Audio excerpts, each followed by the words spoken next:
against the clock. Go, don't stop. We against the clock. Head hell high to the north. Run up on me, you can get squished. Big dogs jumping on the porch. Clock ticking, leave it on the field, on the court. Do this for fun and for sport.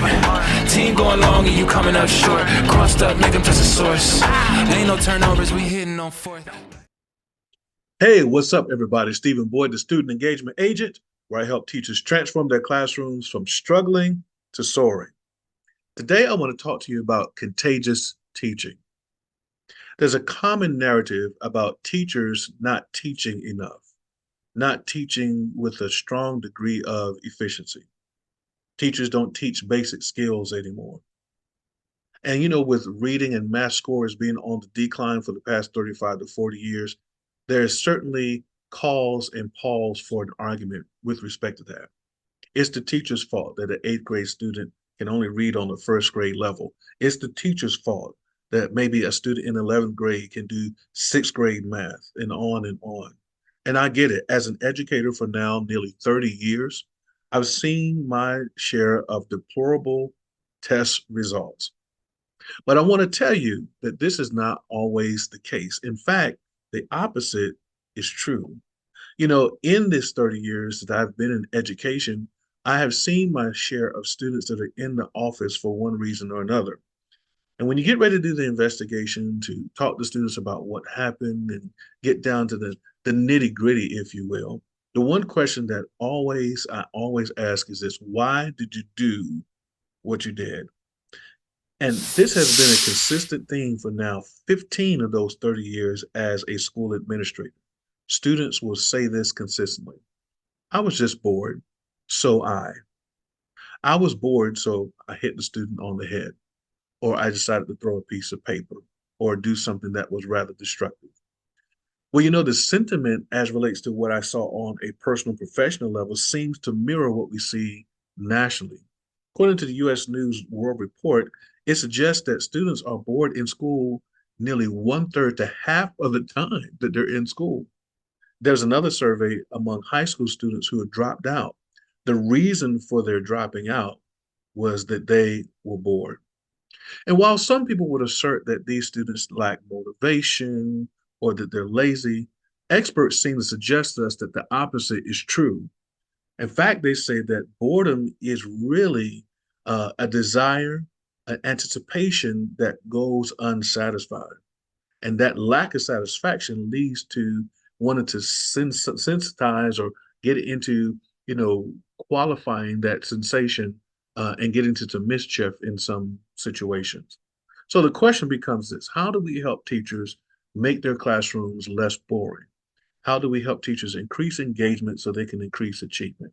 How do we help students move from students who are misbehaved in class to becoming engaged in class? Well, I'm glad you asked that question, because we went on a little research hunt during the pandemic, and we wanted to know, what is the secret sauce of a master teacher?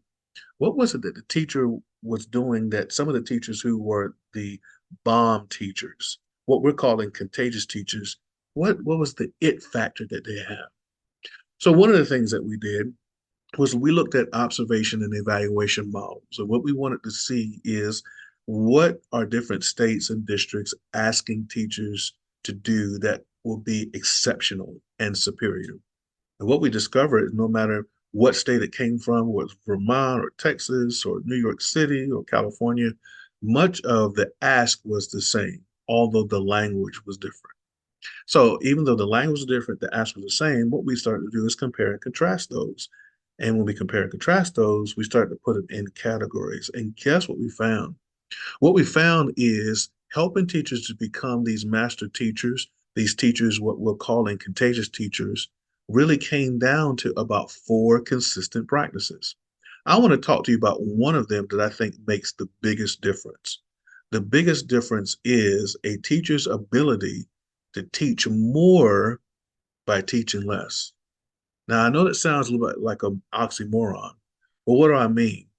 I mean that a teacher's ability to facilitate instruction in an I do, we do, and you do based explicit instruction, however, based on degrees of complexity.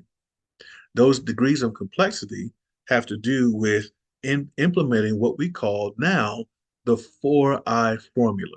You might be saying, 4 eyes? Are you trying to talk about my glasses? No, I'm not trying to talk about your glasses.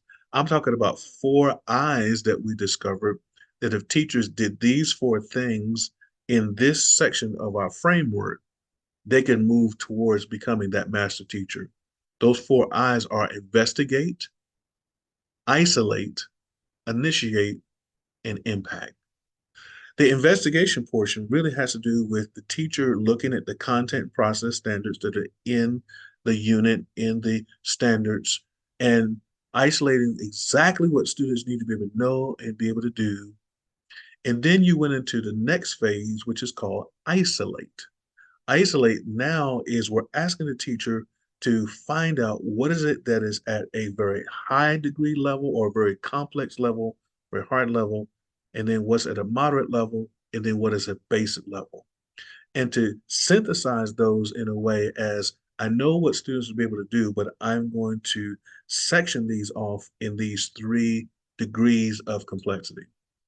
Then you move into the initiate phase, which is the initiate phase is the actual instructional moment where we're about to teach it in the explicit instruction format. I do, we do, and you do, only focusing on those degrees of complexity, only focusing on those specific sets of skills, only focusing on quality of content versus quantity of content. I'm not teaching to take up time. I'm teaching you exactly what you need to know based on moderate, based on basic, and based on mastery level. Finally, there is what we call impact. Impact is where you're using formative assessments like thumbs up, thumbs down, stand up, sit down, maybe 4 corners or some other things like whiteboards, where you are now moving into how well your instruction had an impact on the learning process, what we call assessment for learning versus assessment of learning. Assessment for learning is in the mode of assessment where you're instructing. Assessment of learning waits till the end, you give a test, and then you see what your results are. The reason why we want you to do that as relates to engaging for impact is there might be times you need to adjust exactly what you're teaching. So rather than wait till the end, we want you to do it while you're still in the teaching moment. So in conclusion, while great teaching incorporates so many other factors, when it comes to the teaching moment, what will make you shine as a teacher and put you on the path to becoming the teacher of the year is your ability to implement 4 eyes. Investigate, isolate, initiate, and impact. Hey, I'm Stephen Boyd, the Student Engagement Agent, where I help teachers transform their classrooms from struggling to soaring. Take care, and bye-bye. Big dogs jumping on the porch. Clock ticking, leave it on the field, on the court. Do this for fun and for sport. Team going long and you coming up short. Crossed up, make them touch the source. Ain't no turnovers, we hitting on fourth. Don't play with it, don't play with it, don't play with it, don't play with it, don't